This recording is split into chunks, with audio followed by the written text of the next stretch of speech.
That too. Yeah. We should probably do that. This is Eric, the jovial man I was speaking of. He flew all the way from Japan. Yes. 6 months ago. 6 months ago? Right? Was it? Yeah, I came back in May. That's a trip. But yeah, I'm Eric. Eric MacArthur. Okay. Jr.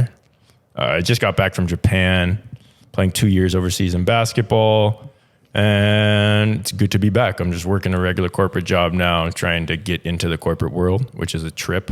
And I want to talk to you about that too, because it's just kind of a trip. And there's obviously similarities to the professional world of sports and the corporate world. And it's just really interactions with people.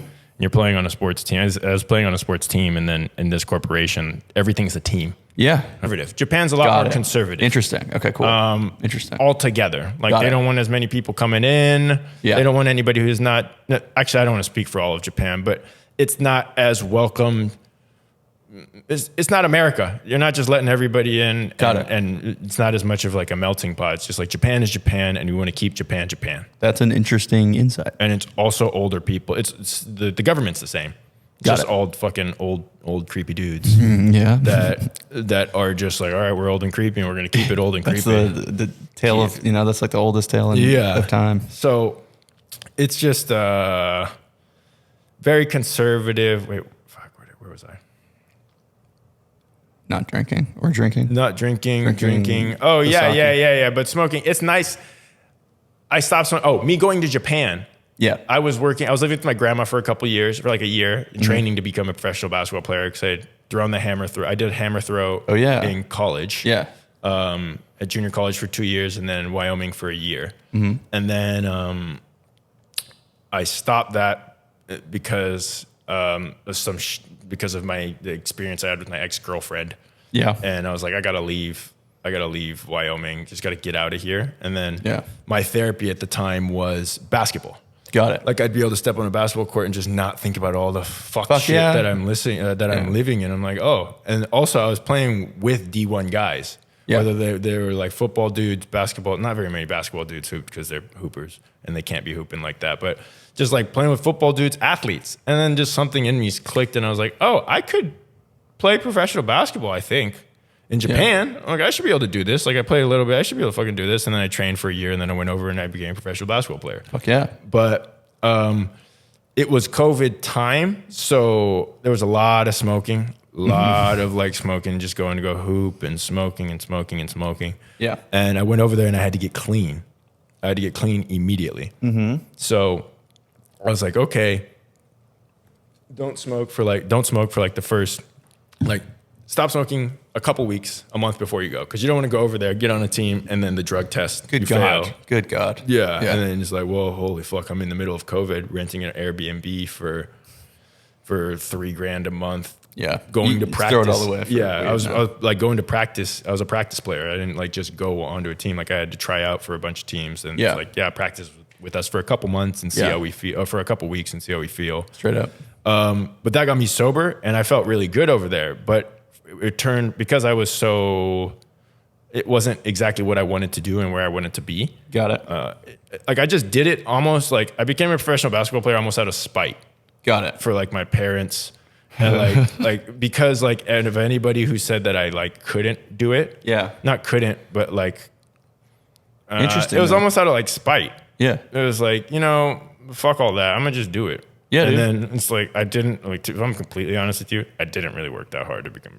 Got you. Like I did not put in 1/100th of the work that a lot of these D1 guys do, a lot of any basketball player to become a quote unquote professional basketball player. Yeah. I had a lot of things work out in my favor. Yeah. My daddy being a professional basketball player helps. That helps. But also the blood that he gave to me helps as well. I believe you. So I've seen you. Yeah. You're fucking nice. Yeah. You're athletic. Thanks. But yeah, so there was that. That got me clean, but it went because I didn't really want to be a professional basketball player. I was doing it it's like I was stubborn. I'm super fucking stubborn. So I told everybody I was going to do it. So it was almost like, oh, I have to do this now. Yeah. I got to commit to this. That's a good trait. Which was similar to and I'm trying to bring it all back to your 5 years of grinding for music and how it's similar. Yeah. I am very, very, very hard on myself. Yeah. Most of the issues that I create are in my own head. Yeah. I looked up what a perfectionist was like a year into basketball. Yeah. And I was like, oh, what the fuck? This is me to a T. Never satisfied with anything. Yeah. Even small goals or achievements seem menial until you get to the actual goal itself. Yeah. And once you achieve that goal, the goals can almost be unattainable. Yeah. Like you put them so high. Yeah, and they're you move the unattainable. I was thing. like, I'm going to be a fucking Olympic basketball player. Sure. Because everybody in my team, in my house, my dad, both of my sisters, younger sisters, have played for national teams. Got it. Yeah. Japan, USA. Yeah. So that's and I'm the oldest. Yeah. So it's like, what the fuck are you doing? Dropping out of 2 different colleges. And you you kind of did get heat from your parents. Oh yeah, my didn't you? parents kicked me out a couple times Yeah. because I was just being a dickhead, just being a dickhead kid, and having parents that are trying to raise you, but you don't really want to be raised. Sure. Everybody's a dickhead kid at one point. I get it. Yeah. You know, we're all monster children and dickhead kids. Yeah. Makes sense. You know. Absolutely. But because I didn't want to do it, that smoking turned to drinking. Got it. And it's so easily accessible. You want to talk about going on a date to drink? Yeah. You're in fucking Japan, swiping left and right, and it's like, hey, let's go meet in Shinjuku, which is 2 stations away from me. Yeah. Let's go there and get a drink at a pub. Or you have izakayas over there. There's just like they're kind of like a restaurant, a little bar, Japanese bar restaurant kind of deal. Yeah. And you can do all you can drink for $20. Yeah. For an hour and a half. All you can drink. All you can drink. That's next For level. $20-$30. And I don't even know if they have. Do they? hour and a half. I don't think they have it. I don't think I've heard of all you I've can never drink. heard of that, dude. Yeah, Here. it's all you can drink, man. Damn, son. You Yeah. got karaoke bars, all you can drink, all you can drink, all you can sing. Yeah, all you can sing. Yeah. Yeah. Jesus. And it's just drinking. And you just go outside as a 7 drinking in public is okay. Wow. So you're drinking on trains, you're drinking because, Damn. But it's because people work so much. Yeah. The standard, just the polar opposite. Yeah, the standard life, as far as a lot of the kids I went to college with over there, they go to school, you test to get into high school. Yeah. You test to get into college. Yeah. You go to college, you graduate, you work in the corporate world for 40 years until you're 65. And then they force you to retire, or they say, all right, you don't have to retire, but we're going to cut your salary in half over the next year. Yeah. So you can retire, or you can just keep coming to do this bullshit if you want. Yeah. But because of that, dude, it's straight 9 to 5 every fucking day, everybody. Yeah. And you got to drink. Like, think about people that drink from 9 to 5 over here. Like, we get plastered as fuck. But Japan, the people just getting fucked up left and right, dude. Interesting, dude. Like, I hadn't seen people that fucked up like that in public. Like, you'd think that they were a sorority chick at a fucking party or some shit, you know, at the bars. And that's bad. Yeah, on football day with the football team over there. Yeah, that's Like, bad. oh my God, look at my titties. Yeah. Dude, Jesus. Exactly. And then you got Asian dudes just, oh my God, look at My my titties. Yeah. I believe that. Jesus But Christ. that was, and it was a lot of drinking. I drank a lot.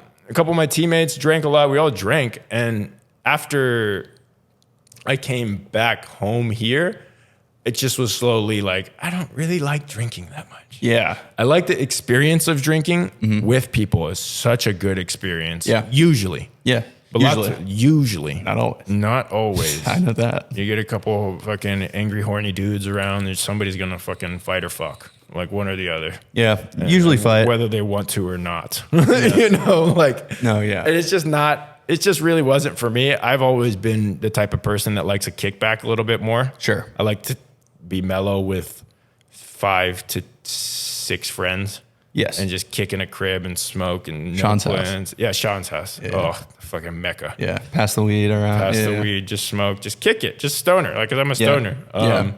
But I just had to get away from it. Fell back into my smoking ways. My girlfriend brought me a joint at LAX to Yeah, LAX. that's good. It's sick, and I cute. smoked it. It's super cute, dude. Yeah. I got off the plane, and she had a joint and I don't have it, but a little Goku grinder. Damn, dude. Goku from Dragon Ball Z. And she didn't even know who Goku was. And I'm like, oh, you're the one. Wow. Yeah. Honestly, I mean, little things like that, though. Yeah. Look, I mean, I saw you guys interact. Like, I think you guys have a great vibe. So. It's pretty interesting. Yeah. I was actually really thinking cool. about it. I was like, I have really good chemistry with this person. I have pretty good chemistry with most of my boys. I think I have pretty good chemistry with you, which is really interesting because we haven't really hung out that much. Mm-hmm. I think a lot of it has been, it's been adjacent. Like, it's not like a direct hangout, I guess. Yeah, but it's like been adjacent. We'd be kicking. And then as we've gotten older, I found that you're a person that's got the same kind of track, similar, like trying to just get your shit. Yeah, we're both pushing. Just trying to do it. You know? We're just trying to live. And you have to live life. Yeah. There's no way around living For sure. life. And I think a lot of people that are kind of, on a different, on different tracks. It's not as a clear set thing for them, I feel like, so. Yeah. And it's not as clear. It's not super clear and set for us either. Yeah, no. We have an idea. And I think my old roommate that I live with, he moved out, a real nice guy, Quinn. Yeah. Solid dude, but great guy. Seemed like. Fucking solid dude. That guy was a solid dude. But I think I came home and I talked to him about something and he was just like, I was talking about real estate and how I've done manic research on real estate. Yeah. And I've just gone manic mode and just probably similar to what you did with music. Like, all right, well, for me at least, I go manic and I'm like, all right, I'm going to watch.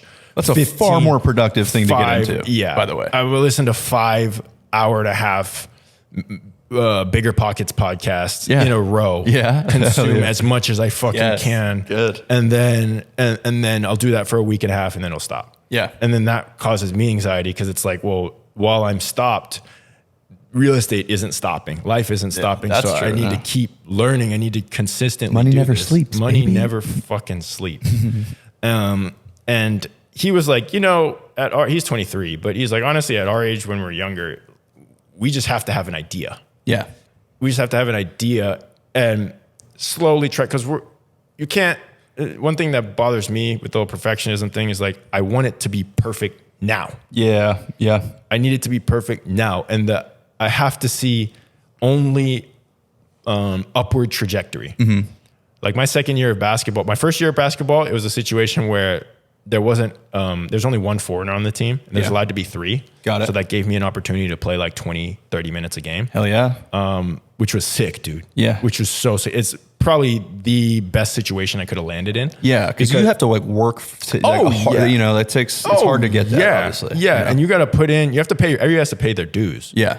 And I kind of just jumped to the front of the line with that. And then the next year I paid my dues. Yeah. Like this past year, I probably played an average of maybe five minutes. Got it. Yeah. A game. And it was like a lot of did not plays. A lot of I traveled and I just sat and watched. I warmed up. That's shitty. Tough. That sucks. Tough. And the thing is, I was the youngest. Japan has a lot of seniority. Mm-hmm. And I was the second youngest guy on the team, and the youngest guy on the team, he didn't even get taken to away games. Got it. Yeah. So he just stays home. Yeah. And I was living in Iwate, which is it's the top of the main island. Okay. There's 3 different islands. Hokkaido up top. I don't know what the middle one's called. Okay. What's fucking where Tokyo's Fuck the middle one. And then fuck the middle one. And then there's Okinawa down at the bottom. That's where the popular military base is. A lot of Marines go down. Heard of that. Military goes down there. Yeah. But I was up top and it snows. It's Wyoming, Colorado, Rockies kind of vibe. It's mountainous, very mountainous. And we were in there. It started snowing November, and then September, October probably. And we would take the train. Practice started at 1:30. Yeah. I'd wake up at 6:45. No, let me remember. It was 6:15 to walk 15 minutes to the train station in the snow and take a 30-minute train to practice and get to practice at 8 o'clock. That's when the gym opened up. Got it. So I'm at practice 5.5 hours before practice. Yeah. And me and this kid are just fucking, I would get up 1,000 shots a day. Got it. And that only lasted, because that's not sustainable. No. Because I would get up 1,000 shots a day, then I'd work out, Yeah. I'd do legs or lower body, and then I'd have an hour and a half practice at 1:30, Yeah, 5 damn. hours after. Yeah. And it's not sustainable. So it only lasted about 3 weeks for me. Mm-hmm. But because I got better at shooting within those 3 weeks. I bet. All 1,000 of those shots, almost every single one was critiqued. Yeah. Oh, shit. Yeah. Every single one. I don't know if you had this with beats, but it was like, I didn't do this right there. this isn't done right there. Yeah. It's always, I can never look at what's being done well. Yeah. It's always critique. Yeah. And I just am kind of learning to deal with, live with that, or kind of just not even like live or deal, just kind of assess that and see how I'm going to move forward with it. Yeah, because at some point it does keep you from going forward. Yeah. You know? Yeah, And it's like, so all that's right. the goal. The goal is to actually get to where you want to go. Exactly. And have it be attainable. Yes. And like, Yeah. and yeah. So that was a lot of, and that was a pretty big reason why I changed my career to come back home when I felt very isolated and alone Yeah. on an island by myself. Yes. Another was I didn't see myself. I was like, okay, year 2, I have a couple offers for next year. I could have went back. But I was making first year I was making $500 a month Yeah, that's fucking tough. for 7 months. Yeah. That's $3,500 a year. That like fucks with your head too a little bit. I feel like it. Yeah. You know? It's like you're it's like I'm putting a in a ton of pro work. athlete, sure, but ain't no bitches coming. Ain't no bitches or money. Yeah. Like, what the fuck am I doing? It's the chalk it up to life experience, which Sure. was sick. And Yeah. it really helped. If I didn't go through that, I wouldn't be here now. Yeah. Obviously, that's Yeah. life. But Yeah. that's how life works. That's good, dude. I mean, But yeah, fuck. $500. Yeah, $500, That's right? shitty. Isn't Yeah. that dude? I make that like a couple shifts at Starbucks. That kind of just hurts. Yeah, that kind of hurts the soul. a little It bit. hurts, dude. Yeah. It hurts, and you're like working for that. You're yeah. working for that. And to me, I've played sports my whole life, so it just felt like I was just practicing again, just continuing to play sports. So the shift, I didn't do D1 college basketball, so the shift, you learn a lot there. Yeah. Of how to be a pro. Yeah. So when I got got to the pros, I was playing catch up. Yeah. A lot of the things that I was asking, a lot of the things I was trying to figure out were Yeah. things that should have been figured out in the 4 years prior. Fuck. Yeah. Because true. they're not going to teach you how to shoot a fucking ball. We're paying you money. You should Yeah. know how to do this already. Yeah, true. Yeah, we're paying you money, and you should be producing. Yeah. like it's a corporate. That's Sure. corporate. Like It is. It's a you need to business. produce. It comes you need down to to produce, business. and you need to fall in line. Yeah. Or else you will, and understand your role. Yeah. Understand your role, or you will no longer be a part of the profession. Sure.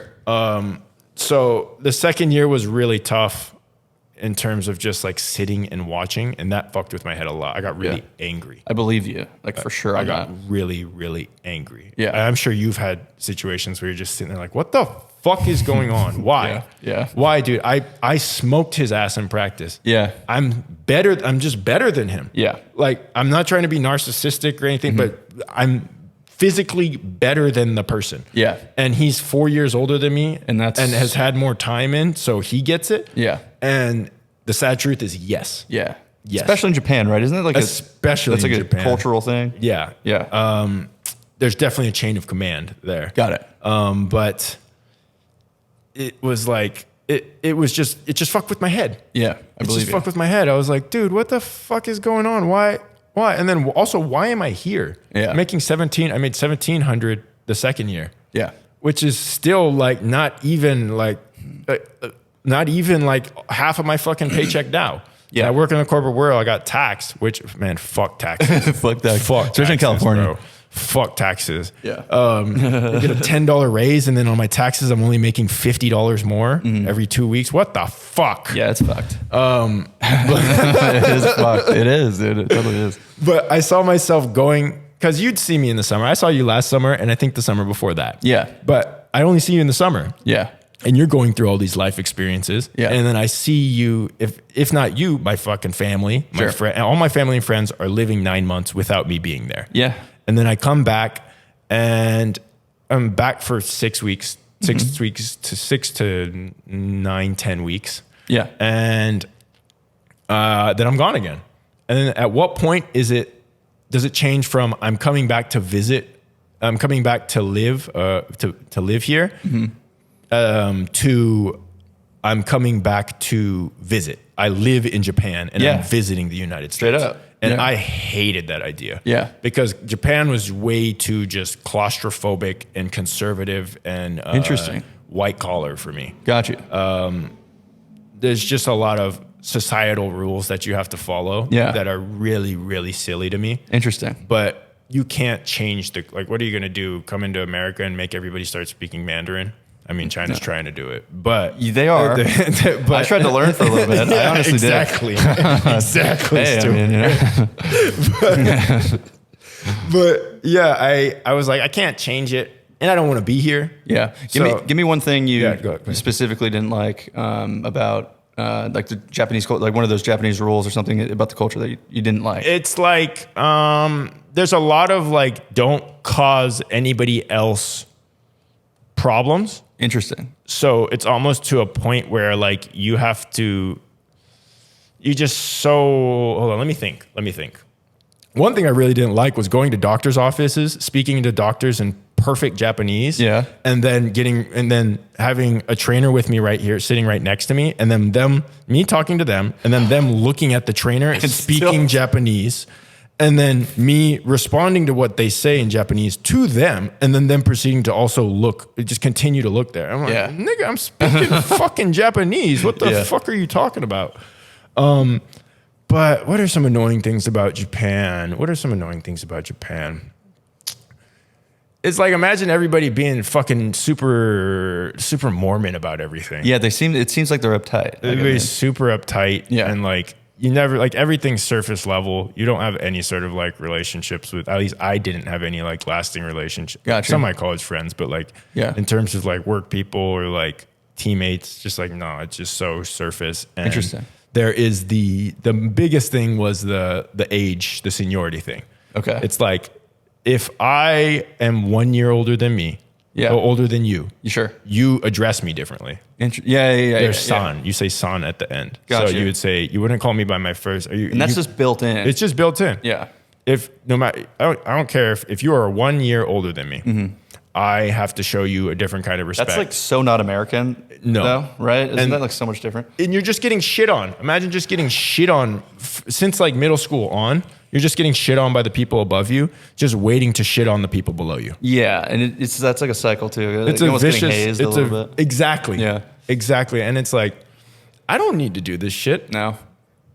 And then also like a big thing for me was that, and I'm physically bigger than a lot of these people that are trying to bitch me in stature. Yeah. I'm physically bigger, and you're trying to yell at me like I'm your fucking son. Yeah. And I'm like, what the fuck what do you know about anything? Mm-hmm. What do you know about anything right now? There's like, God, I could fucking kill you. Right now. Dude, that's kind of what matters a little bit. Like physically, as a man talking to another man, we assess that. Yeah. We assess like, okay, if I get in a fight with this person, I wonder how that's going to work. Some people out. Like hide behind that too. Like, I'm your son. Or exactly. Yeah. You're right. I'm like, I have to address you as son, Stuart's son, or Ruff's son. Yeah. And they know that I'm not going to fuck with you. Yeah. So they just kind of, it's just everybody's a fucking manager. Everybody's a fucking, everybody's a corporate manager. That's it. That's it. God. That's it. Imagine living with a bunch of fucking corporate managers everywhere. Yeah, that sounds,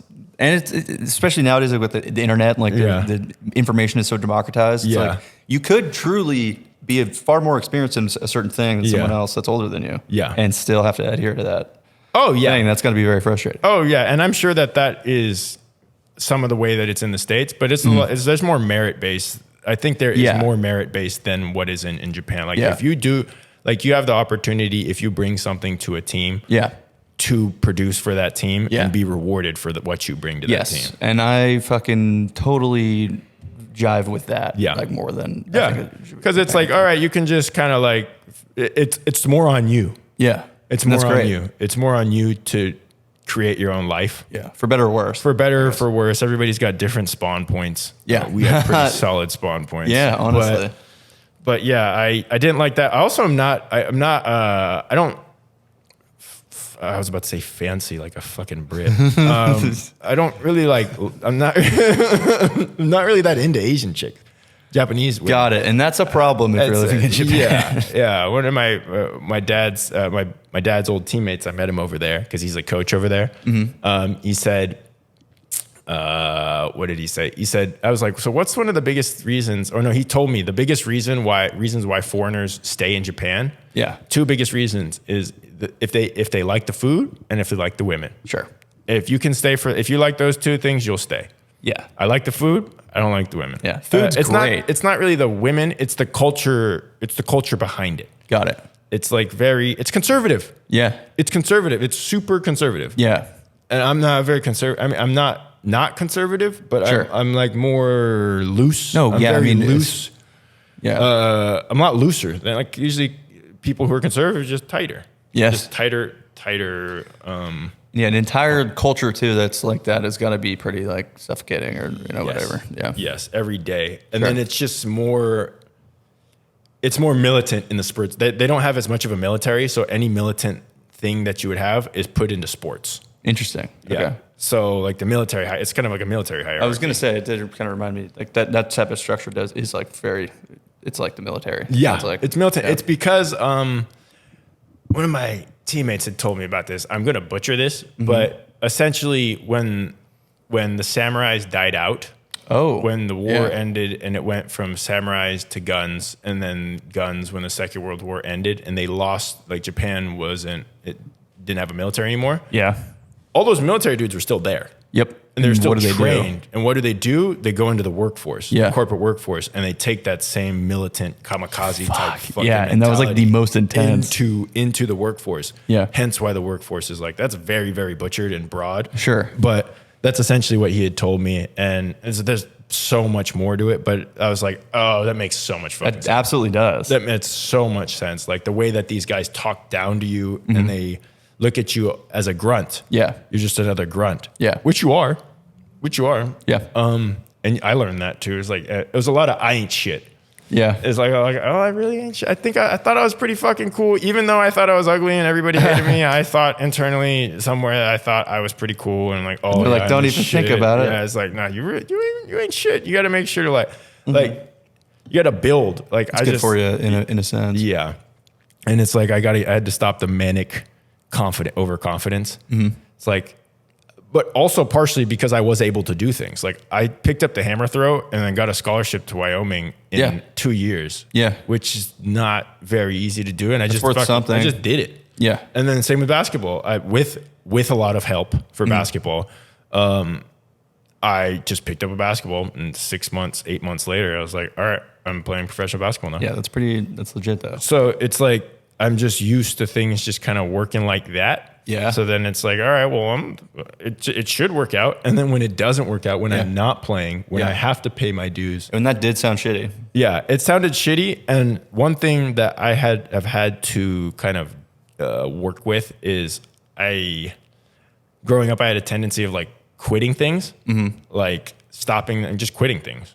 Just like when a couple of my NJB basketball teams, we just quit. And ASO, I just quit. I mean, I got diabetes for ASO, so we just quit. Valid excuse. But That is. I just quit. Lots of things, lots of starting things and not finishing. ADD. Yeah, not getting over the hump. Not getting over the hump. And I wanted to ask you if you had felt, because you sat through that grind, and who knows, the grind could have been 20 years with no outcome. But you sat in that for 5 years, and I sat in it for 2, and I was like, "Fuck this!" Yeah, like if another 3 more years of this, and I've invested 5 years of my life, and I didn't even want to do it. I was just doing it for a paycheck because I have Japanese. I count as a Japanese player. Got it. So that's a very valuable asset. You can only have 3 foreigners on a team. Yeah, and then the rest is Japanese. But if I'm Japanese, posting up that helps Japanese a lot. player, that helps a lot. Yeah. So you can make a lot of money doing that. Yeah.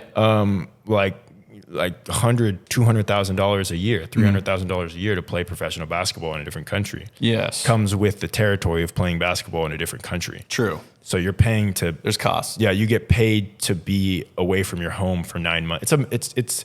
I don't want to disrespect military people by saying this, but it's in the timeline of things. It's a military deployment. Yes. You're gone for a year, a couple years, and then you come back and visit. Damn, yeah, that basically did describe different military deployment. Yeah, so I saw myself. I quit, and then one thing that Olivia talked me through a lot of was just that it. When was the end? What would have been completion? Yeah, like where are you going? Did I have to do 15 years and then retire in something that I did out of stubbornness? Yeah. Like the only reason I was doing it was because I didn't want my parents to say, oh, you quit again. Yeah. And I didn't want to hear that I told you so. Yeah.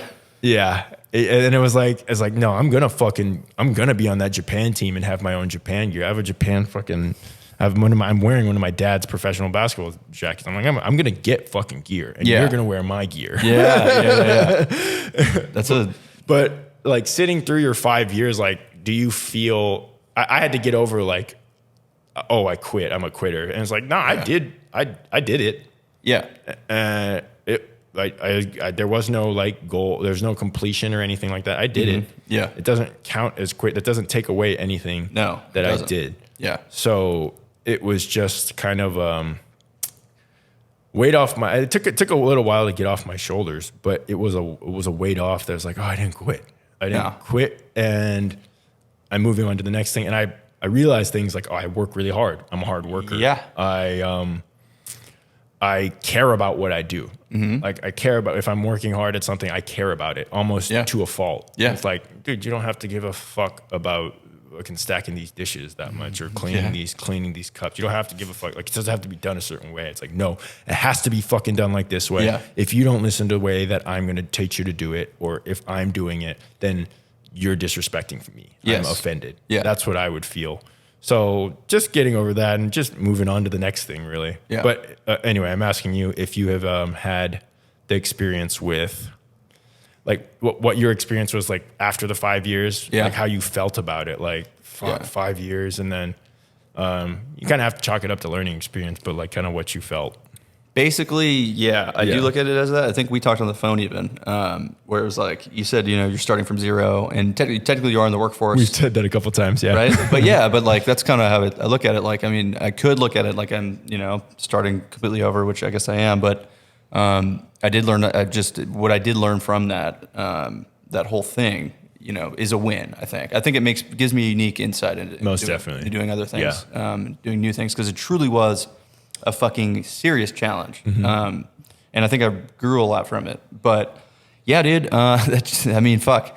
Because it took me like 3 years to get where I wanted, like skill set wise. Like that's all I wanted. All I wanted was to get to where I could, because I love music. Yeah. And, I'm a creative person, I guess. And I wanted just to be able to have an idea, because I'd listen to music all the time and have opinions like, oh, it should sound like this or whatever, just because I'm into music. Yeah. I wanted to get to the point where I could deliver something to sound the way it did professionally, like when I heard it, and make my own, like, I wanted to be able to deliver the product the right way. So it took me like 3 years to get to where I could objectively say like, okay, that's probably when I did put out like Beams the Light song or whatever, like the shit, to where it at least like sounded like, a song that was out there that, you can't say it sounds like terrible, because there's a big difference between when you're first starting out and how, when you know what you're doing, you can hear it.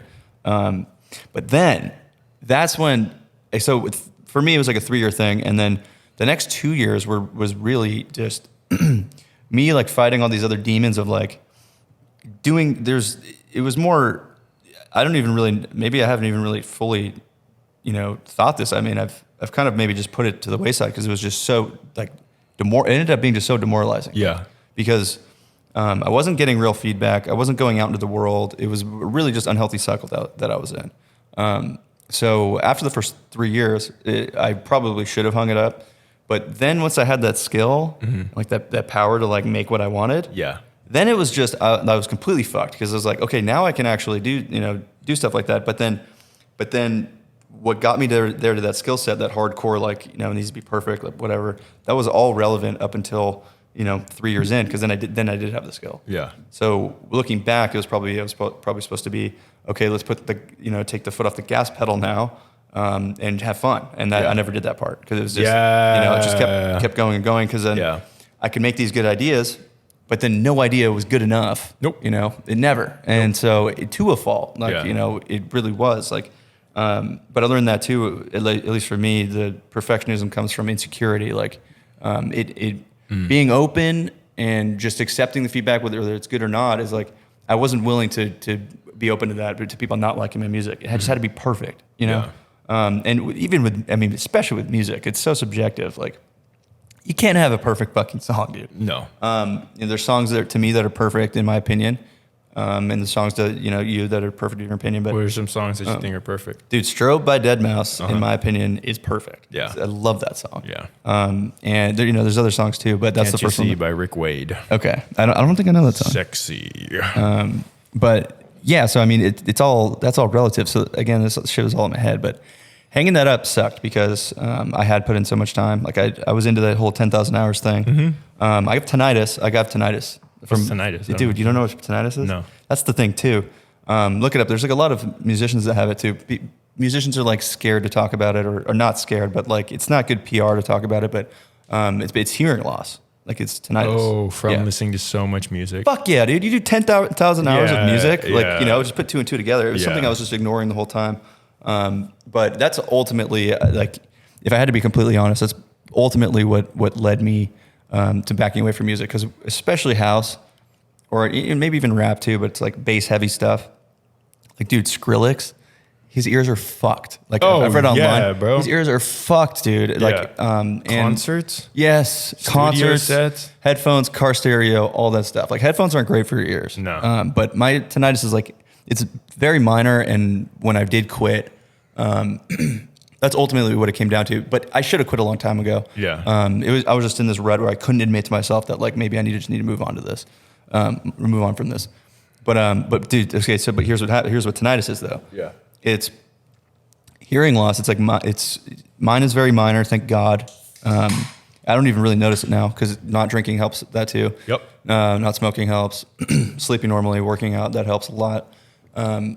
Your brain doesn't know how to replace certain frequencies, because you think about hearing loss, like what your body is, right? It's like we have glasses for like vision and whatnot to adjust for that. But if you go back to like humans like 10,000 years ago, whatever. Like, when was there ever like an instance where you lose your hearing? Like, I mean, it's pretty never. There's no fucking club music or anything like that. Or some shit. Like maybe, yeah, right. Like your brain isn't like, or your body isn't. It didn't go through like the evolution to deal with a certain thing where your brain doesn't have or your ears don't have the follicles anymore. Capacity. Yeah. Listen. Yeah. So it doesn't know what that means. So it replaces the missing hearing frequencies. It replaces it with its own tone. It's in your brain. So it's a ringing noise. That's tinnitus. Oh, the ringing? Yeah, the ringing is tinnitus. Okay. But the thing is, with hearing loss, it's chronic. Like, you get used to it, you get habituated or whatever. Like, I don't even notice it now. And I have to be like way nicer to my ears. And podcasting, sure. I mean, I'll like, there's some volume going on, fine. But it's nothing compared to 12 hours in front of a computer listening to like, programming a house song, especially when you don't know what you're doing. Yeah. Bass is way too high. Yeah. All this stuff. So ultimately it was the fucking huge defeat, dude. It sucked. Like, but I had to admit, like, that was the final straw though. Cause I was already just going way too ham on certain ideas. Cause dude, Chris Lake, I don't know if I showed you that video. I've seen that. Yeah. That was sick. Like, that ruined me because I was like, dude, I'm so close. I got it. It's right there. And you could see it in the video. Like, he liked the idea. Yeah.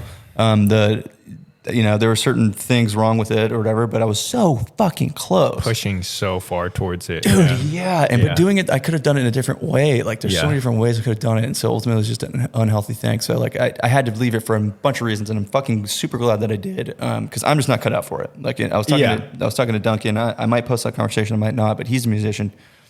But dude, I'm just not cut for it. Like, I don't have the head for it. That's what I was telling you. Yeah. And so I just had to give that up. And I proved to myself, like, kind of what you proved to yourself, like, you could do it. I did it. I got a certain amount of streams. Chris Lake liked my song. That's kind of all. You did it. Yeah. Like, bro, world-class artist says this is sick. Yeah. And so take it. And I have it on video. Fuck yeah. Fuck I have you. a video of that Fuck you, shit. he didn't say Take that to the bank. Yeah. Yeah. The spank bank, dude. Honestly. I was hyped on that. But yeah, so I mean, ultimately, it was an L. Like, I marked it down as that. Yeah. But it was also the first thing that I've really fucking tried to do. Yeah. And so I learned a ton of shit from that. And I think ultimately, the balance. That's why I like a podcast too. You can be more open. There's really no perfect way to do it. No. There's ways to be better and whatnot. But there's different ways to do it. It's rapping. These are words. Yeah, they're words. A song, dude. There's the hi-hat. There's all these different things. There's the people listening to it. Yeah. And like, dude, it's that's just too freaking high. Like, niche. too much. Very It's niche, just too intense. Just so much everything. But yeah, dude, there's Actually people with not niche at tinnitus all. that are, dude, they're absolutely fucked. Like some people with tinnitus, like they're fucked, and there's no cure for it, which is nuts. It's usually just old people get it, and then they die. So it's like, it's like, But I think our generation, dude, like car stereos are gonna, they're fucked. That's what did me in. I would drive to Oregon, like 14 hours. I haven't turned it down once. I'd probably just turn it up the whole way. I remember my ears being kind of just a little like dull after the trip, and then to wake up, I'd be fine. But ultimately, like, I started to get the ringing in my right ear. And then ultimately both, and that's when I was living with our tall friend, who gets a lot of pussy. A lot of pussy. And none of that rubbed off on me, and I just got tinnitus. And I had to quit, honestly, out of that, and then also just mental health. Like, fuck. Yeah, it's just fuck with you. I was going crazy. I'm not making you happy. Yeah, I was going crazy. Would you say, so 2 questions. Would you say your dad being the person that he is and having the pedigree that he has, would you say that pushed you, that made you say that, all right, I have to go get something for my own, even though I have this track of, I can go get daddy's company. I got to get this shit myself because fuck you, dad. Absolutely. Yeah. I have fucking serious daddy issues. Same. For sure. I do, again, I got fired from my dad's business. Yeah. I mean, and that's fine. You got to take responsibility. There were reasons, okay. It wasn't going to be a walk in the park. And that's fine. But yeah, dude, that's kind of just how his personality is too. I mean, we've talked about that as well. Mm-hmm. Both of our daddies are, pretty like hardcore. Pretty hardcore daddies. They got us to be growing up where we are, Sure. And like maybe that's, I don't want to give my dad too much credit. Yeah. Like maybe he would they say, had to have done something right. Yeah. I mean, if your dad owns a fucking company that he built, regardless of when he built it, he built that shit. He did. He might have had some handicaps. He might have had some handicaps. I got mad respect for it. But my dad played professional basketball for 18 years, I think. Mm-hmm. Like I did it for 2 and I was like, fuck this. He did it for 5. He did it for like 3 or 4, then had me, and then had another one more, then had another one, and then did it for 10 more years. And I was like, oh God. Yeah, that's pretty badass. But okay, so yeah, you would say that your dad, just your dad being who he is. Yeah, yes. For sure. I assume that. Absolutely. Yeah. 100%. But, and then second is about hearing. Yeah. So I've noticed as I've gotten older, my senses have gotten more sensitive. Interesting. I don't know if that comes with doing hallucinogen. I've done shrooms a couple of times, and I've done acid. I've done shrooms like 3 or 4 times. Honestly, I've done acid once or twice, and then Molly a couple times. But, and I probably will continue to experiment because they're fucking fun. But first off, my vision, I'm really sensitive to light. Like I have to wear sunglasses all the time. Like it was like overcast today, and just the overcast was making me kind of squint. Yeah. And then sound, like I remember. Is it bothering you, or are you just observing it more? Sensitive. It's like in a good way or a bad way though. It's different. It's kind of cool because like I'll feel sounds through my whole body. Okay, well that's dope. Yeah. Like whenever like I'll hear like there's this artist, his name's Tom Misch. He's my favorite artist. Okay. He has an album called Geography and Beat Tape 2, but in Geography, Beat Tape 2 and Geography, fucking sick.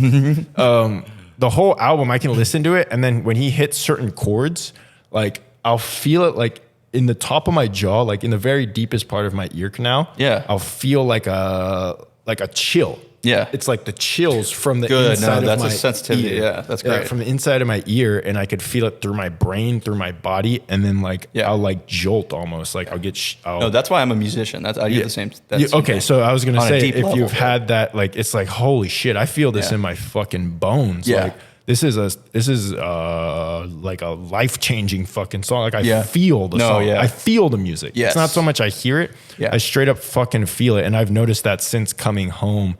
Interesting. And like I used to have that Expedition. I had 2 12-inch kickers in the back. Yeah, of the I remember car. that shit. 2 12-inch kickers. And I used to shuttle. I sat in the trunk too. I used to shuttle people around and nuts. go 90 miles an hour. Yeah. How big were those? 2 12s. Yeah. In fucking Orange County, like so they might as 1.8. well. Yeah, they might as have been a 128. Yeah. But Yeah, it was just that shit was nuts. It was nuts, dude. And I would just only play bass heavy songs. Yeah. I would play fucking Juicy J and Skrillex and just this. I love bass, Juicy J. Just straight, dude. Smoke a Nigga by Juicy J. Yeah. That is one of the bass heaviest songs I have ever fucking heard. Or and you're in that. It was right when Chief Keef came out. Got it. With I Don't Like. Yeah, Game Over. And Love Sosa. And she's like, dun, dun, dun. No, that was proper. That should have happened, and that was great. But I can't listen to music like that anymore. Yeah, I'm like I'm always tweaking the sound on my thing, and that's kind of an annoying ADD thing where it's like, all right, my car doesn't have fucking air conditioning, so sometimes I'll roll the windows down while I drive, and then the sound runs away. Sure. So I got to turn it up a little bit. Yeah. But then when I close it, all the sound comes back in, and it's going back into my ears, and I'm like, I don't like that, and turn it down, and then just sensory things like whenever my girlfriend is watching TikToks on her phone. For me, it's fine if I'm doing memes on my own phone and the sound's on. It doesn't bother me. Yeah. But something about TikTok and the speed at which the sound comes and the pitch, if it's too loud, it's annoying. It'll make me mad. Yeah. I stop everything. I have to stop everything. Yeah. And my mind goes to that needs to be turned off. Yeah. That needs to stop right fucking now. Yeah. It's like it's a sensory thing. It's like a sensory thing. I think you should pick up the, like you're talking about playing an instrument. I think you should actually do that. Yeah. Because I've noticed about myself. I don't get that visually. Like I have no, you might, like I always thought it was kind of like, it would translate to everything. Like, oh no, I just work hard or whatever. But no, like honestly, and I think the best musicians, like we were talking about Kanye West. Yeah. I mean, I'm hypersensitive. Yeah. I'm like a sensitive guy. Yeah. And to the deepest, my deepest roots, like a good, I mean, it goes down to the Damn, math. you say that. Yeah, same. Me too. But dude, think about like Kanye. Like, I mean, say what you will. Yeah. He's a sensitive guy. Yeah. Right. And maybe I think that has to do with why his music's so good. Yeah. It's because he is locked in on some sort of like wavelength. But for me too, what I love about music is the better something sounds to you. Like if it sounds really great, it's because structurally, like the sound waves and everything, the way it lines up. The way it's the layers of sound. Dude, the ratios and the harmony. Yeah. That's all mathematical though. And to me, I think that's the coolest thing ever. But you clearly, I think, have like a similar thing because I am also offended by, and I think people might attest to that too. Like in general, TikTok is annoying. But like, yeah, to my ears though, like they're, it's I just have to be intrusive. strict with that. Yeah, it's yeah, intrusive. It's too much input like coming in. Which sounds so whack to say. It's like, turn off the sound, but, it physically makes me stop what I'm doing. You should definitely try to make it. I'm gonna pick up an instrument. Do it bro. because I think that's just I think that's a natural inclination that some people have. It's a feel thing. It's like, oh fuck. No, because I could feel a good song, and that's why I liked it so much. Yeah, and the feeling you get from finding a good song, you're like, oh, the feeling from making one, was amazing. So much, and that's why it's just like cracked for I couldn't quit because it was just like next one. Do you ever see yourself just picking it up as like a hobby and fucking around with it? Yeah, but it's just you got to learn to pace yourself. Well, same with like alcohol and stuff because I'm just a crackhead. Yeah, so like. Yeah, dude, because if I started, like, that's my problem. If I started doing a song or making music right now, I would not stop until 4 a.m. It's just impossible, Yeah. And so, like, I just have to know that about myself. If my life becomes so structured and I become so busy that I can only spend 2 hours on it, then hopefully, Damn, it's to that where it's like it'll just consume you. Do you binge TV shows? Yes. You start a series, you like it. Right now it's YouTube. Yeah. But I finished Breaking Bad. I was in Hawaii on vacation with my family. Yeah. I've watched Breaking Bad for 2 weeks and finished the whole thing. I mean, I am seasons? Like that. Yeah, no, absolutely. Me too. I think it was like 14 days, like 10 to 14 days. I'm the exact same way. Yeah, where it's like once I started from when I was a kid. There's this game. There's this game called RuneScape. Yeah, I remember, but I quit. I quit that. Yeah, good thing. Yeah. It took. Well, I couldn't get past like the first training. You're lucky. I couldn't get past the first. You're so fucking lucky you didn't get through that training. I didn't play computer games. It took probably like 4 years of my 4 to 5 years of my childhood life, and then another game called MapleStory, which was similar, like MMORPG kind of deal. Probably took another 4 or 5 years out of my life. Yeah. Just staying inside playing games. Yeah. And just grinding an MMO. Grinding at like 7 years old, 8 years, like, fuck, this is so fun. Yeah, I mean, that's but that just kind of like that sort of grind just translates for me as well into everyday things now. Yeah. Where it's like hyper focusing, where I just smoke. It's kind of an addict thing. It is. Where it's very addict-like behavior. For me, it is. Like, for sure. And I get scared to admit it, but it's like, if you admit it, you can work from there. Yeah. If you don't admit it, then good thing and a bad you don't know what's wrong. Yeah. And fuck, if you want to be an addict, then there's nothing wrong. But true. But I don't know. I just fuck. Where was I going? Lost it. Literally, see? ADD. I gotta stop smoking weed and ADD, or I could just start taking Adderall. But I don't want to do that because that makes me really short. Try the other. Yeah. Try the Ritalin. smoking. Yeah. Oh yeah, I just stopped smoking. Is that Ritalin? So not Adderall, but Ritalin. No, I'm just gonna go ahead and try and like pace myself. I tried to do it where I did like 2 weeks where I would only smoke on the weekends, but now I've just kind of fallen back into the habit of smoking every day. Yeah. Unfortunately for me, I have to. I'm all in or all out. Like I can't. Yeah. Yeah. Yeah, I get that too. And it's honestly might be better that way. Yeah. Because I want to be able to enjoy smoking. That's the same with video games. Yeah. I was video games since I was a kid. I'd play video games for 5 hours I had straight. to quit. When I was a child, even now, I play the games for 7 hours and I'm like, oh, fuck, I got to eat. Or I got to take a piss. Fuck. Yeah. We can actually segue into a different from video games. Okay. But it was when I was playing video games so hard that I didn't realize that I was dying. Got it. So this was 2 years ago. This wasn't the Call of Duty when we were playing COD? Around then.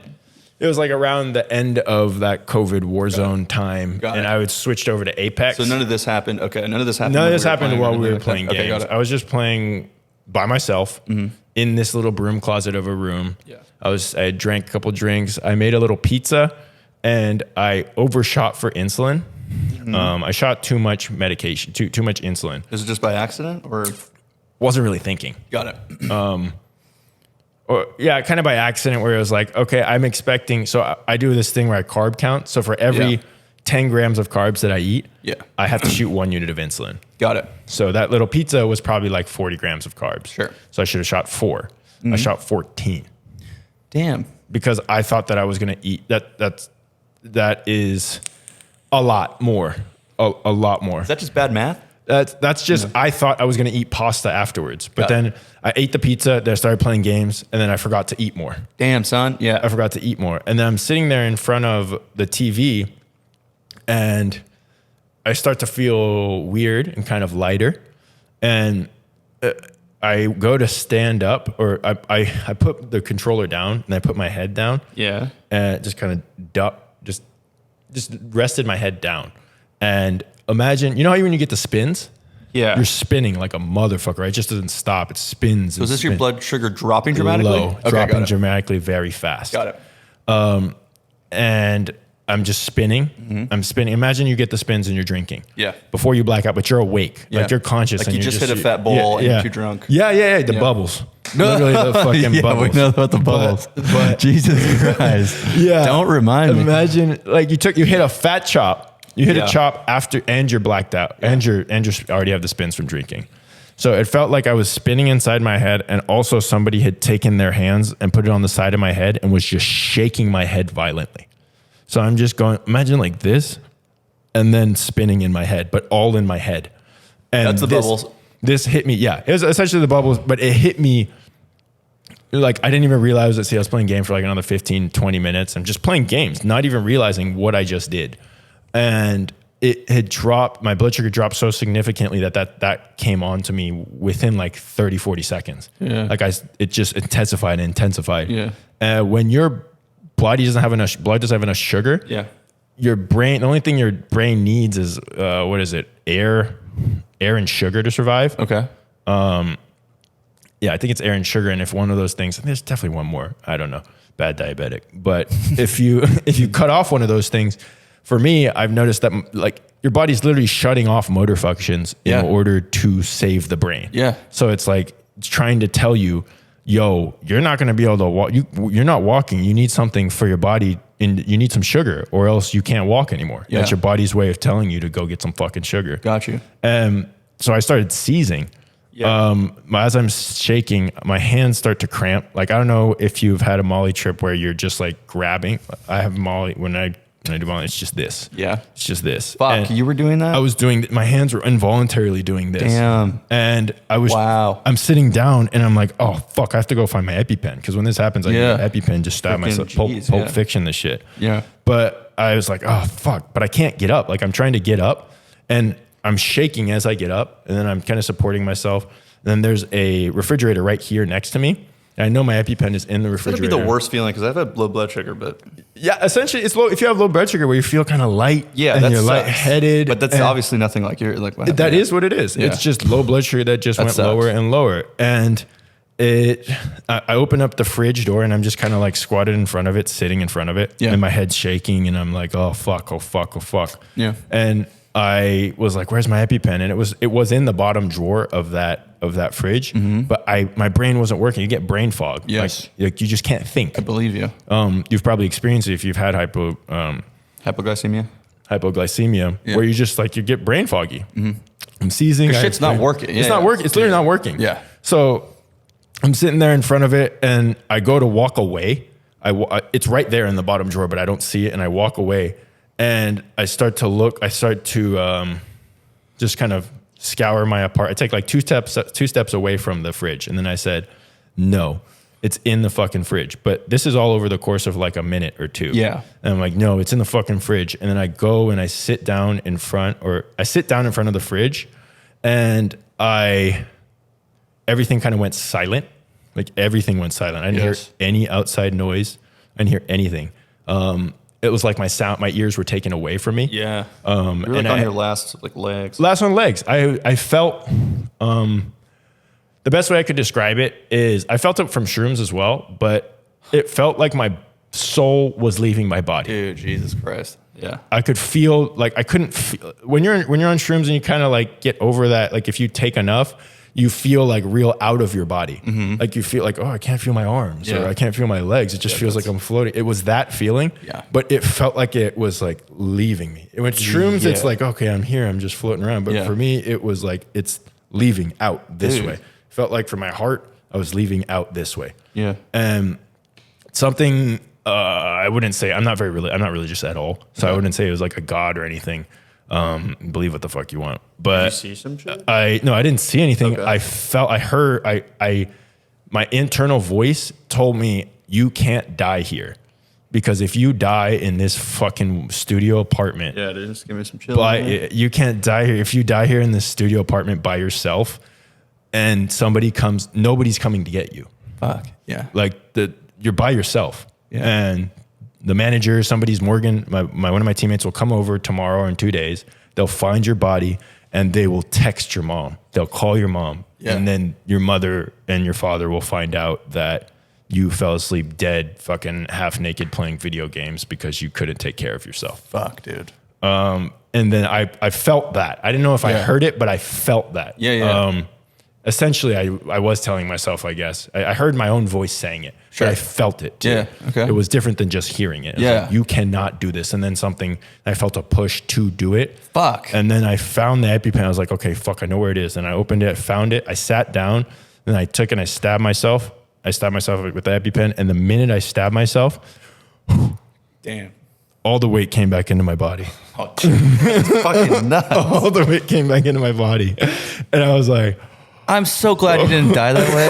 I almost died 2 years ago. Bro. And that's only one of the times. Oh, like I've seen so many. ADD ass? Yeah. Like I was like, the first thing I said is, I almost just died. Dude, you were in the pits. Like you were in the fucking... Yeah. And I don't know how close I was. I'm sure I've heard people saying like they see their life flash or they see lots of different things. But for me, I just felt, I don't think I got to that point. Yeah. Because I was still in my own head. Yeah. I was still able to control my body to an extent. Yeah. And yeah, that was like fucking super ADD-ass, like just not. And from that day on, when I was 24, I was like, I gotta fucking take care of myself. Fuck dude. yeah. Like I gotta take care, because throughout high school I almost died like 4 times. Yeah, got it. Same type of thing. Same type, low blood sugar. But that was maybe more forgivable because I had gotten diabetes when I was 12. Yeah, and you're learning how to live with it. You're learning. You're just a kid learning. You're trying to be a kid, but you also can't be a kid. Damn, dude, that's fucking... Like, oh, I just want to go drink with all my fucking white friends. Yeah. And they're all rich and white and it's all super cool here. Why can't I do that? Well, because you almost died in your sleep and the only reason you're alive is because your dad works TSA and you were seizing in your bedroom and he wakes up at 2 a.m.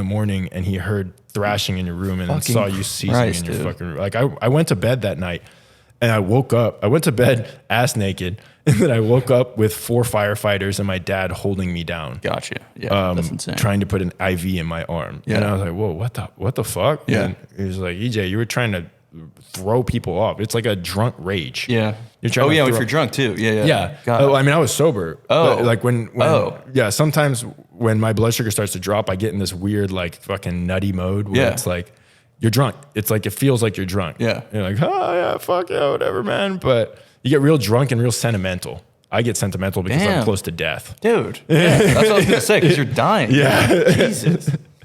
Bro, that's like that's insane. Yeah, diabetes is no fucking joke. And it was like, I actually heard this on a diabetes podcast yesterday or 2 days ago. Yeah. And it's 2 endocrinologists and they both have diabetes. They've had it since they were 15. Gotcha. One of the guys had said when he got it when he was 15, he got it in the summer and he didn't, when you're a kid, it doesn't register that you're going to have this for the rest of your fucking life. Sure. And he said that to me and he said that not to, well, essentially to me, I was listening, but I started fucking crying. So I was like, oh shit. Yeah. Yeah. I didn't think of that when I was 12. And now like I go to Marco with a little orange fucking ice bag filled with insulin and vials and shit and walking around with it. Like now this is my life, but you don't realize, oh, this is forever. And I've had it for more than half my life now. Yeah. But you just don't really realize it. And yeah, I mean, I've had a lot of experiences with death and almost dying, more than others, more than zero. Yeah. That's what I learned from my girlfriend and lots of people I tell this to. I'm like, yeah, no, I've seized almost a couple times. I've seized like while driving with my ex-girlfriend. I was seizing and I started flooring into a red light. Well, that's because she's a bitch. I don't think that was diabetes. I was just trying to end it. Man, fuck this bitch. Yeah, no, I don't think that was diabetes. But yeah, man, diabetes is a fucking bitch. It's a bitch and a half. But you want to know something? After I was crying and I wasn't feeling bad for myself. It was more like, oh, there's other people who deal with this. And I feel like more like better and at home with it. Yeah. I'm like, okay, it's not just me. I was driving to my house and I look out the window and there's a brother in a wheelchair. He's just in a wheelchair driving that. He looks like a homeless dude in a wheelchair and it's like his legs actually don't fucking work. Yep. And I'm like, and I got humble real quick. I was like, oh, okay. Like, it's not that mine don't matter, but everybody's got them. Sure. Everybody's fucking got them. And you can feel what you got to feel. Yeah. You can feel bad and feel sad. Because it's your experience. Yeah. It's mine. It's mine to have. It's my life to live. And you can have it, but don't get too caught up in feeling sad all the time because it's there. It's like, what are you going to do? Be sad and it's going to go away. Yeah. It'll be sad and it might help, help you through it. But that shit ain't me being sad isn't going to change the fact that if I shoot too much insulin, I'm going to die. Yeah. Or if I don't shoot insulin, I'm going to have diabetic complications and lose a fucking foot when I'm 30. Yeah. Like that doesn't change any of that. So it doesn't. It is hard to get like weird and like stoic about it and be like, oh no, it doesn't fucking matter. Just fucking do it because it is something that I have to do every fucking day. Yes. But yeah, that was my most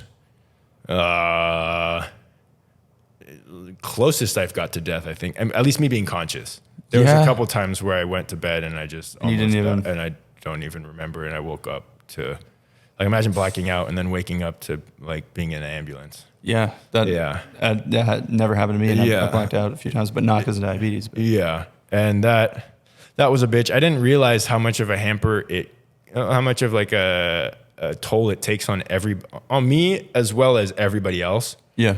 In my family. Like imagine having a kid and now he's almost dying all the time. That's stressful a little bit. For the first 12 years, it was all fine. And now he's almost died 3 times in the past 5 years. What the fuck are we? And he won't listen to us. Yeah.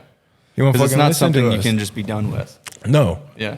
And especially as an adolescent, you're growing up and you're like, I want to try all these things. I want to be independent. But it's like, I'm 12. I was 12 and I'm not independent enough to, I wasn't trained to be independent, but I want to be independent. Yeah. Like I'm not taking the steps to be independent. Hence why I almost died. Yeah. You know, like, but you don't realize that as a fucking kid. You're thinking you're on top of the world. You're this, that, and everything. But yeah, that's like a serious ailment thing to like have to deal with. Yeah, it's not something you can play with at all. Fuck no. It's very, very unforgiving. And honestly, that opened my eyes a little bit. Yeah, like, I didn't know. I didn't know if you misdosed like that or anything like that, something would happen. Or, you missed like that quick, or not? Maybe not that quick. I mean, I don't know, or maybe that quick. Wait, 15 minutes. Dramatic. 15 minutes is when That's it takes fucking effect. insane. 15 minutes is, and I do too much. That's type 1. Type 1. Yeah. Type 1 and type 2 are completely they are diabetes, but they're two completely different. Type 2 ailments is like you earned it. Type 2 is you earned it. That's fucked up. That's fucked up to say. And somewhat fixable. I don't know. I might cut that one out too. That's mean, especially after all you said. But type 1's different. Type 1's like, and it's weird listening to these guys. A lot of type 1, they say it's from genetics or something like that. But most type 1s, they say 80% of people with type 1 diabetes don't have anybody else in their family that has diabetes. So it's just an autoimmune. Like your body's just attacking itself. Got it. Something to do with beta cells or some shit. I don't know. But type 2, yeah, I actually don't have like any beef with type 2 people. Like, y'all ain't shit. Y'all ain't got a prick. Y'all ain't prickers. Man, fuck y'all. Oh, they don't have to prick? It's usually oral. Got it. It's usually oral. Nah. But yeah, that's been I've had plenty of experiences with it. Like the lows, when you're low, it just feels you're real close. You're real close. But then when you're high, it stresses you out because it's like, fuck, if this is high for the next year, if it's high for even now, I'm going to lose my leg. I'm going to go blind. Got it. Like the cataracts, the blood vessels in your eye bleed, like pop, and then the blood bleeds into your iris and you can't see. So the low... That's highs. Those are highs. That's the highs. Lows is right now, fix it now. Got it. Mm-hmm. And the highs are like, can't fix it? You can't tell. Don't fix it. You shoot insulin to bring it down. Got it. So when I was... It's about regulating insulin because is it the pancreas? It's a pancreas. So essentially I just... You have to be your own pancreas. I have to be my own pancreas. Got it.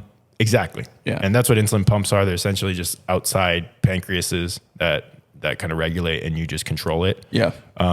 Which I'm going to get on here soon because I got health insurance. Oh, fuck yeah. Fuck yeah. Fuck yeah. American health insurance system is so fucked up.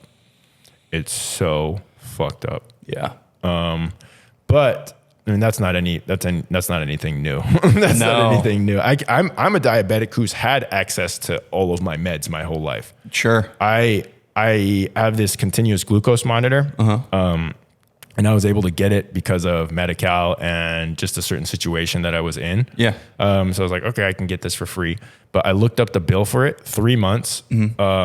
These last for 10 days each. 3 months supply plus a month supply of insulin. Yeah. $4,300. Yeah. There's a whole financial ecosystem that's built around $4,300 to survive. Yeah. For sure. And you don't have to use this, but it's going to affect your quality of life because essentially this continuous glucose monitor tells me every 5 minutes what my blood sugar is. Yeah. You need to know that. Yeah. And if you have the classic finger prick, you prick it, it pulls and you have a number, but you don't know if that number is going up or down or if it's staying or what it is. It's just a number out of context. It's just a number out of context. It's like, okay, I'm 97. Regular blood sugar is 70 to 110. Got it. Okay, I'm 97. Great.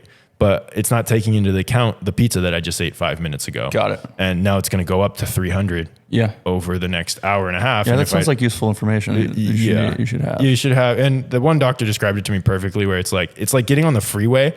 Having a finger pricker is like getting on the freeway and only being able to check your odometer like 3-4 times every time you check. And you have to check and you don't know what's going on with it. Yeah.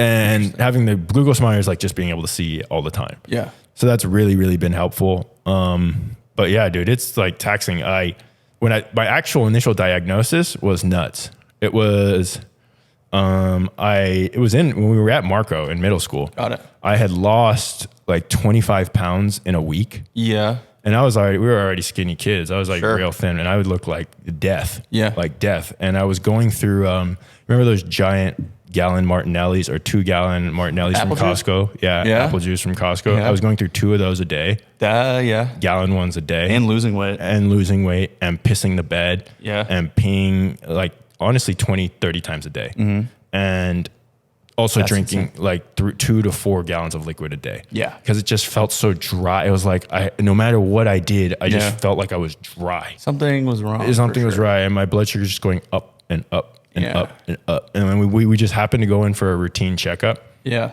And my blood sugar, normal is 70 to 110. Mine was 880. So that's a lot fucking higher. That sounds a lot higher. Like, how did you even? A lot higher. That's insane. Because I'm just putting more and more food into my body. I'm drinking all this sugar And it's not going going up anywhere. and it's not coming back. It's just going up. Yeah. It's just going up. So like honestly, it felt like there was corn syrup running through my veins. Yeah. When literally there was. Yeah. It's literally it's just kind of corn syrup running through your fucking veins. Yeah. And the doctor was like, you got to go to Kaiser Sand Canyon or Lakeview. You have to drive an hour. I think your son has diabetes, to my dad. And then I was just like, I don't really know what that is. We got up. I was like, I'm so fucking thirsty. Can we get something to drink? We got like the giant Jamba Juice, the biggest Jamba Juice, all sugar. Yeah. And drank that. I threw up off the side of the freeway on the side of the freeway on the way Dude, up close there. call there too. Then probably Close call there. Yeah. The doctor was like, if you didn't come in for this checkup and waited another week, your son would have been dead. Dude, so it's just like, dude, imagine taking a 12-year-old into a doctor's appointment and they said that, he could have almost died. Yeah. He might, and you guys now got to figure this shit out. Yeah. You don't know anything about diet. I didn't know anything.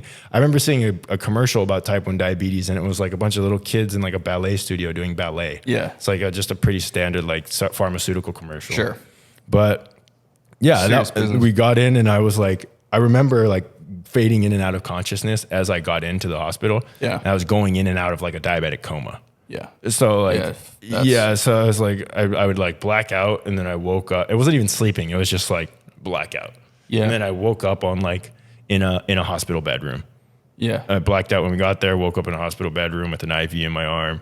And I stayed there for a couple days. Yeah. And then they stabilized my blood sugar and then it's just, then you're on your way. That's what's so weird too. It's like, it's like not simple, but it's like they give you the thing and then you're fine. Whatever. Oh yeah. It's like in that moment. I mean, in the moment, well, they can't That's crazy, they can't just inject you with the whole bunch and bring it down too quick because that's dangerous because it'll just go straight down. Gotcha. So they had to inject it with fill me up with saline and like do a slow drip over, slowly bring it back down. Got it. Which is okay, but then it was just a matter of controlling it when it would go up, Yeah. But yeah, that's diabetes pretty much. Dude, also, I don't know anybody who's diabetic. That sucks. The whole life I've never known. I met one guy. One of my girlfriend's friends is diabetic. I think you're the only guy I know. Right? You don't see that many type 1 diabetics. Yeah. And whether that's because it's hard to see or notice unless you're with them. Yeah. But yeah, it's a fucking for real thing. For sure. And I've been so obsessed with other parts of my life, like, I got to be successful. Oh, I got to get the baddest bitch, which I do. Yeah, what you do. Chick. But I got to just make the most money. I got to be the most athletic. I got to be the best. After like going to enough doctor's appointments and dying, like almost dying, like I went to a checkup a couple months ago and I wasn't doing as well as I wanted, but I'm kind of on the right track, a better track mentally. Yeah. I was like, why hasn't diabetes been the first priority to me in my entire fucking life? Yeah, because it kind of starts with that thing. It's life. Yeah. It's like you can do all the things and be all the success, do everything you want to do, but if you don't have this shit in check, there is no life to have. Straight up. Yeah. So it was just interesting to see where my mind was at. Yeah. In terms of that. And I don't know. It's just definitely harder. It's a lot easier to deal with situations when you know what you're dealing with. Sure. Like, what you're dealing with. Like, when you fully understand the severity of what you have, or when you fully understand what your situation is, no matter what it is, diabetes or not, like any situation, when you fully understand what's going on around you, it's easier to take on. When you don't, that's where anxiety comes from. I feel like. Yeah, for sure. I don't know if I'm going to be able to like an innate, like you're not taking care of business in a certain way. It's just, and then there's always the underlying like, oh, is my blood sugar okay? Or am I doing all right? And if I don't keep it like this, there's just the fear. Because your son almost dies enough times, you're going to keep telling him what the doctor tells you. Like, he's got to keep this under control or else diabetic complications in the future. And then you keep hearing that. You're going to lose your leg. You're going to go blind. Your kidneys are going to stop working. You're going to have to go on dialysis. And you hear that enough, you start to believe it. And you just... because it's true. And you don't want to learn the hard way. You don't want to learn. I'm like, I don't need to get all the blood in my body drained, recycled, and then put back into my body. Like, I'm straight on that. Like, I'll go ahead and just take care of myself and not drink Cokes, not eat. But the thing is, I just munch before bed. It's so fucking bad. I don't eat a protein, drink That's a protein. my favorite thing. It's so good. But then I'll piss like 5 times in the middle of the night because my blood sugar is just high all night. And I'm too scared to shoot a bunch of insulin to bring it down. Because let's say you're 200, 300, and you shoot. Is that kind of a weed thing? It's eating before bed? Both. Yeah. It's definitely a weed thing. Yeah. It's a weed activated thing. Weed. I cannot stop eating when I'm high.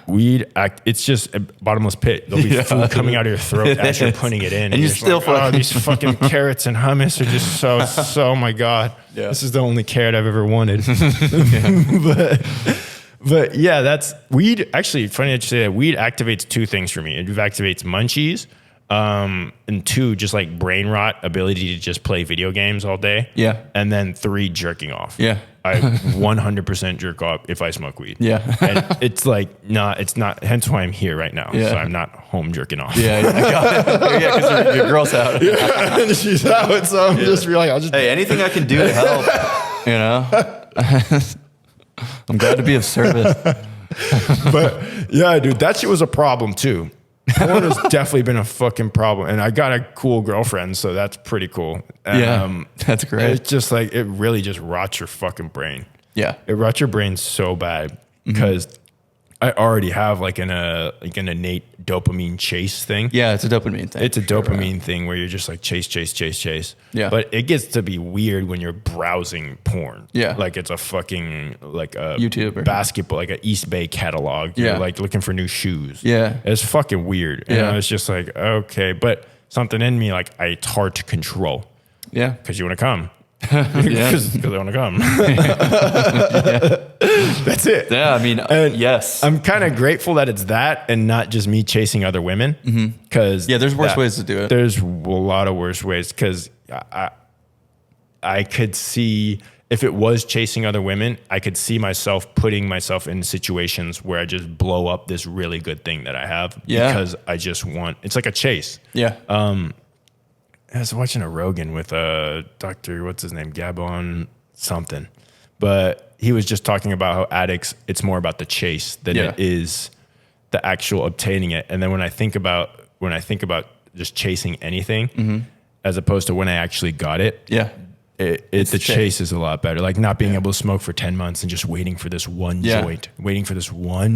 Yeah. Oh my God, this joint's going to be so good. And it was so good. The anticipation. It was so good. But it was good. The highest I've ever been, I think. But, it's just. No, that's true. Right. Who's the guy? There's a comedian that Rogan also had on, but his nose, because he's a coke addict. Yeah. He said, I mean, he had such Artie Lang. Artie Lang. Yeah, he said his that nose too. all fucked up. Yeah, he said the chase is always better. Like that's the best thing about being a coke addict is the chase. Like I think find coke. I think he said it was like he was like it was raining or something, and he went to a graveyard. He left the sack. I mean, I shouldn't quote the podcast directly, I guess, but he left a bag of coke for someone who died in honor of him. Yeah. And then when he ran out, he went back to the gravesite. Yeah. Grabbed it, I'm gonna need this. Yeah. I need this more than you. But like the chase of it, exactly. Yeah. This more than you. But like that's a fact, dude, 100%. It's really interesting. It's cool to assess myself. Yeah. And I'm sure you've done this as growing up. Yeah. Too much. Oh, really? Yeah. On my end, I think. Overanalyzing and being overcritical of yourself. Yeah. Yeah. Ruminating. Yeah. Ruminating. It's something to do with me rather than just kind of like going out and letting yourself be you. I've been trying to do that too, where it's like, I'm scared. There's parts of me are scared of being like, pulling things that I didn't like from my dad because of, being raised by him. It's just like, if I see myself doing that, I get really mad at myself. I'm like, fuck you. Why the fuck? Like, you hate that. Yeah. You hate this. Why are you doing it? And it's simply because you experienced it. It's the only thing you know. Yeah. So there's a lot of my dad in me, dude. Right? For sure. Yeah. Right. For better or worse. I am my dad. I'm looking more and more. I'm my dad and my mom. Yeah. Obviously. No shit. Yeah. But really? But I'm like looking at my face more and more as I grow up. Yeah. You're like looking like everybody that I've growing up, it's like, oh my God, you look so much like your dad. You sound like your dad. You walk like your dad. Yeah. You laugh like your dad. Yeah. And I'm like, all right, motherfucker, it's cool, but I'm me, bro. Yeah. And then I look at myself and just resting my face. I'm like, oh fuck, I look like my dad. I'm starting to look so much like my dad. Yeah. Peel head, dude. The balding ass. I'm balding and shit. Dude, it's like that's genes, I guess, or both. But fuck. But yeah. Damn, bro. I didn't know. I mean, I've never heard you go that deep on the. Oh yeah, I've gone pretty deep about myself, and after doing all the holistic psychedelics and living your life, the longer I live, the more I'm like, I just gotta be a nice person. Yeah, I'm already pretty generally a nice person. Yeah, but I have a tendency to become very selfish, like very quick. Okay, yeah, and then very angry and impatient. Gotcha. Just be more patient, listen, and be nicer. Yeah. Those are like the three. Yeah, it's about love and whatnot. I mean, the root, I guess. If you would have asked me that, no homo, very homo. But if you would have asked me that shit in high school, like I used to hate positive people. Yeah. I used to hate, bro, I'm so good at hating. Oh, fuck me, bro. Give me that YouTube plaque of hating. Yeah. Stephen A. Smith ain't shit, bro. Holy shit. I can find so many things that I hate about a person and hate about a situation. Sure. Like, I'm at the doctor's office. Yeah, and cool. This fucking person's not wearing glasses. It smells like chicken. I fucking hate chicken. Like, what the fuck are you even talking about? Yeah. Oh, I'm not wearing the right shoes. Yeah. Just like, God, why are you so mad, bro? Yeah. And it took me a while to get out of that state of annoyance. Mm-hmm. Like I was so used to being angry and annoyed all the time. Yeah. That felt natural. Yeah. Butt hurt. But for me, it's butt hurt. Yeah. It's just butt hurt. Yeah, it's just butt hurt. It's like pissy. Yeah, just pissy and whiny and just a fucking bitch. Just being a bitch. And then I realized, if you're just a bitch, you get bitched. Yeah. By a bitch. Damn, straight up. That's 100%. That's it. Yeah, dude. That's it, really. Like I mean, unless you start cults like fucking Jared Leto or some shit. Like bitches get bitched. Like bitches if you're being a bitch, you're gonna get bitched. Yeah, dude. By a bitch. God damn it. Dude, straight up. Bars. Yeah, dude, seriously. Jesus.